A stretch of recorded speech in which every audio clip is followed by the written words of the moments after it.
Hey everyone, welcome back. In this video I'll be showing you guys how to fix the InvestEngine app two-factor authentication not working or login errors.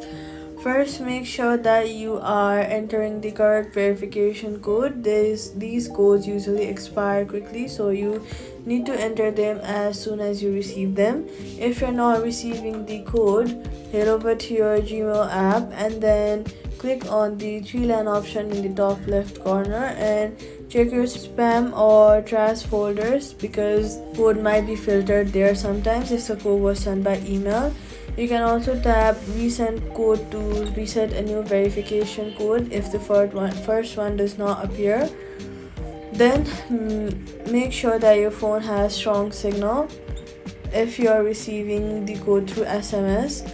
If you're using an authenticator app, check that your phone's date and time settings are set to automatic. Go to settings and then go to general, then go to date and time and make sure that they are set to automatic because incorrect time settings can cause authentication codes to fail.